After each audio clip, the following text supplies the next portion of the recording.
کہ ہم ڈیٹیل سے اس فیصلے کے اندر بتا چکے ہیں. جب وہ تمام پوائنٹس جو کہ ڈیٹیل کے ساتھ ڈسکس ہو کے اس فیصلے کے اندر آ چکے ہیں، اس پہ کتنے دن جو ہے وہ بحث رہی اور وہ اس ججمنٹ کا حصہ ہیں، تو ان کی بنیاد کے اوپر کیسے ہم سماعت کر سکتے ہیں. تو انہوں نے اس لیے جو ہے اس کو جو ان کی طرف سے استدعا تھی اس کو ریجیکٹ کیا، اور جو آج سماعت تھی اس کے اندر اب سماعت کل پر گئی ہے. کل 11:30 بجے دوبارہ سماعت ہوگی، جس میں ہم یہی کہہ رہے ہیں کہ دو جو ممبر اور ہیں، یعنی کہ 2 جسٹس صاحبان اس آئینی بینچ کا اور حصہ بنائیں.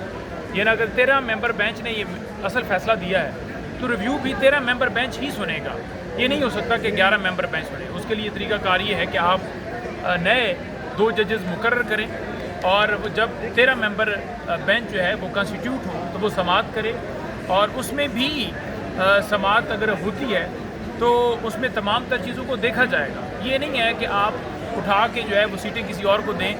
دیکھیں 26ویں ترمیم کا مقصد کیا تھا کہ اپنی مرضی سے بینچ بنایا جائے، اپنے مرضی سے کانسٹیٹیوشن بینچ کے اندر ججز کو بیٹھایا جائے جو کہ آپ کی مرضی سے فیصلے دیں.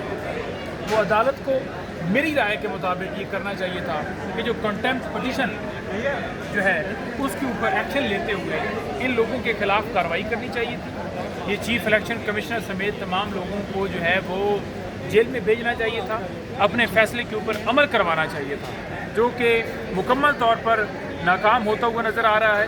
کہ اس کنٹیمپٹ پٹیشن کو لگانے کی جگہ پر آپ جو ہے اس نقطے کو آگے لے کر بڑھا رہے ہیں کہ ہم جی اس ریویو کو سن لیتے ہیں اور پھر باقی چیزیں بعد میں دیکھ لیتے ہیں. باقی چیزیں بعد میں آئیں گی، پہلے دیکھنا یہ ہوگا کہ فیصلہ جو ہے وہ عمل کیوں نہیں ہے، اسے عمل کرایا جائے. پھر اگر وہ عمل ہوتا ہے، پھر ریویو آتا ہے، تو ریویو کے اندر آپ نے لیگل ریکوائرمنٹ ساری پوری کرنی ہے، مینٹینیبل ہے معاملہ نہیں ہے، پھر آپ نے آگے بڑھنا ہے. آپ ایسے کیسے کہہ سکتے ہیں کہ جناب اس کیس کو آگے ہم چلاتے ہیں، فیصلہ کریں اور باقی چیزیں بعد میں. سر یہ آپ ایس آئی سی کے پلیٹ فارم سے ریزرو سیٹ سے مطالبہ کر رہے ہیں پی ٹی آئی کے پلیٹ فارم سے؟ دیکھیں پہلی بات تو یہ ہے کہ یہ مخصوص نشستیں جو ہیں وہ پی ٹی آئی کا پی ٹی آئی کو ملی ہیں، اور سپریم کورٹ کا 13 ممبر بینچ کا فیصلہ بالکل ٹھیک ہے. دوسری بات یہ ہے کہ جو اعتراض دائر کیا گیا ہے وہ سنی اتحاد کونسل کی طرف سے دائر کیا گیا ہے، جو کہ اس جو پٹیشن ہے اس کے اندر جو ہے وہ پارٹی ہے، تو لہٰذا سنی اتحاد کونسل جو ہے وہ اعتراض دائر کر سکتی ہے. انہوں نے ایک اعتراض اٹھایا جی کہ دیکھیں جی پی ٹی آئی تو الیکشن کے اندر گئی ہی نہیں، داخل ہی نہیں ہوئی. وہ تمام اعتراضات جو مین فیصلہ تھا اس کے اندر ڈسکس ہو چکے ہیں کہ کیسے جو ہے پی ٹی آئی کے امیدواروں کو آزاد کیا گیا. میں خود الیکشن لڑا ہوں. جب ہم پیپر جمع کروانے گئے ہمارے پاس اپنی جو پارٹی ہے اس کا جو ہے وہ لیٹر موجود تھا، اور وہاں پر جو آر او جو بیٹھے ہوتے ہیں جن نے پیپر ایکسیپٹ کرنے ہیں اے سی وغیرہ، انہوں نے اس چیز کو ایکسیپٹ کرنے سے انکار کیا. انہوں نے کہا جی کہ آپ کو ہم نشان الاٹ کرتے ہیں، آپ ہمیں نشان بتائیے. کئی جگہوں پر تو ایسا ہوا کہ لوگوں سے نشان بھی نہیں پوچھے گئے، یار نشان الاٹ ہوا ہے تو 2 دن بعد چینج کر دیا گیا، تاکہ لوگ جو ہیں وہ ان کو پتہ ہی نہ چل سکے کہ عمران خان کی جماعت کا نشان کون ہے. نشان کے اندر ہی پڑھ رہے ہیں. ہمیں بڑا مشکل پیش آئی کہ ہر گھر دروازے کھٹکھٹانے پڑے، جا کر نشانات لوگوں کو بتانے پڑے.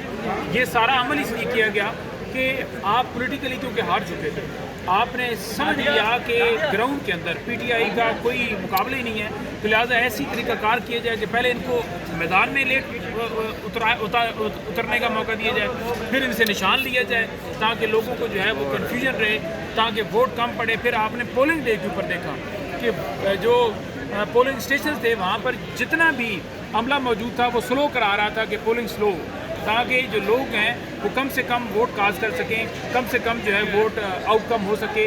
اور پھر اینڈ کے اوپر فارم 45 اور 47 آپ لے کر آ گئے. تو یہ جو ساری پریکٹس کی پوری دنیا نے اس کو وٹنس کیا کہ کیسے آپ نے دھاندلی کی، اس کے باوجود عمران خان کی جماعت اس کے کھمبے تھے وہ جیتے. اب جب کھمبے جیتے تو جو ان کا رائٹ ہے، جتنی بھی آپ نے دھاندلی کر کے ہمیں 100 دی، حالانکہ ہماری 180 پلس سیٹیں ہیں، آپ نے 100 سے نیچے لے کر آ گئے، لیکن اس کی تناسب سے ہمیں مخصوص نشستیں ملنی تھی جو کہ ہمارا رائٹ ہے. اور ہم اس آئین کی سربلندی کے لیے کہ جو پاکستان کا آئین ہے، سپریم کورٹ کے تقدس جو ہے اس کو جو پامال کیا جا رہا ہے وہ ہم پامال ہوتے ہوئے دیکھنا جو ہے ہمیں پسند نہیں آ رہا. اور ہم اس کے لیے یہاں پر آئے کھڑے ہیں اور استدعا کر رہے ہیں کہ ہم آئے کھڑے ہیں، آپ بھی ہمت کیجیے، فیصلے دیجیے، قانون کے مطابق فیصلے دیجیے، تاکہ تاریخ میں آپ کا نام اچھے لفظوں سے لکھا جائے. سر جب بھی خان صاحب کی رائے کی